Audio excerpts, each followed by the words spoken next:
Welcome. Today, we're diving into a rare and serious neurological condition known as progressive multifocal leukoencephalopathy, or PML. It's a mouthful, but understanding it is crucial, especially for individuals with compromised immune systems. We'll explore what PML is, what causes it, how it affects the brain, and what can be done about it. PML is caused by the John Cunningham virus, or JC virus. Now, many of us are exposed to JC virus in childhood, often without even knowing it.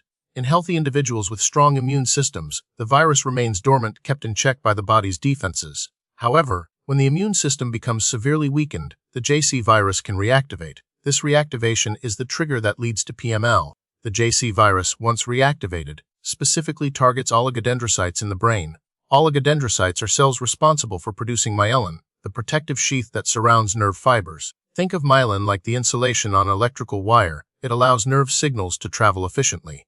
When the JC virus destroys oligodendrocytes, it leads to the demyelination, which means the myelin sheath is damaged in multiple areas of the brain. This damage disrupts the normal transmission of nerve signals, leading to the various neurological symptoms associated with PML. The multifocal part of the name refers to the multiple locations in the brain where this demyelination occurs, and leukoencephalopathy describes the disease affecting the white matter of the brain. PML is quite rare, occurring primarily in individuals with weakened immune systems. The most common risk factor is advanced HIV/AIDS, particularly before the advent of effective antiretroviral therapies. However, PML can also occur in people taking certain immunosuppressant medications, such as those used to treat autoimmune diseases like multiple sclerosis, Crohn's disease, rheumatoid arthritis, and organ transplant recipients. The overall incidence remains low, but the risk is significantly elevated in these vulnerable populations. The symptoms of PML can vary widely depending on the location and extent of the brain damage. Common signs include progressive weakness or clumsiness, difficulty with speech or vision, cognitive impairment, and personality changes. Because the brain damage occurs in different locations, a patient might experience weakness on one side of the body, difficulty coordinating movements, or vision loss in one eye.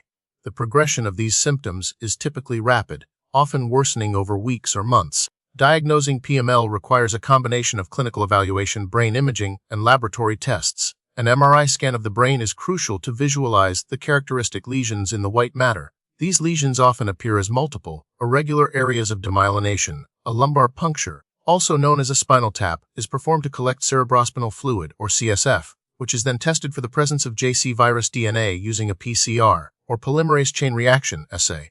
A brain biopsy is reserved for cases where the diagnosis remains certain after these initial tests.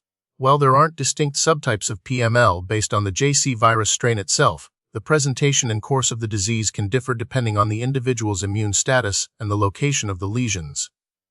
Some cases may progress more rapidly than others, and the specific symptoms will vary depending on which areas of the brain are affected. There is also an immune reconstitution inflammatory syndrome, or IRAS, associated with PML, where the recovering immune system attacks the JC virus and the affected brain tissue, sometimes worsening the condition temporarily. Unfortunately, there's no specific antiviral medication that directly kills the JC virus. The primary treatment strategy focuses on improving the patient's immune function. In individuals with HIV/AIDS, highly active antiretroviral therapy, or ART, is crucial to suppress the virus and restore immune function. For patients taking immunosuppressant medications, the healthcare provider will usually consider discontinuing or modifying the medication regimen to allow the immune system to recover. In some cases, experimental therapies, such as the use of immune checkpoint inhibitors, may be considered, but these are still under investigation. Because the JC virus is so prevalent, it's nearly impossible to prevent initial exposure. However, preventing PML hinges on maintaining a healthy immune system. For individuals at risk, such as those with HIV/AIDS, adherence to prescribed medications is critical. If you're taking immunosuppressant drugs, it's essential to discuss the potential risks and benefits with your doctor and to be vigilant for any new or worsening neurological symptoms. The prognosis for PML is unfortunately often poor. The extent of brain damage and the individual's immune response play significant roles in determining the outcome. Some individuals may experience stabilization or improvement with immune reconstitution, while others may experience significant disability or even death. Recent research is focusing on developing more effective antiviral therapies and strategies to modulate the immune response to the JC virus.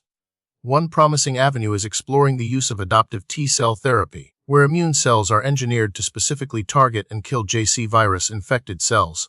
While PML remains a challenging condition, ongoing research offers hope for improved treatments and outcomes in the future.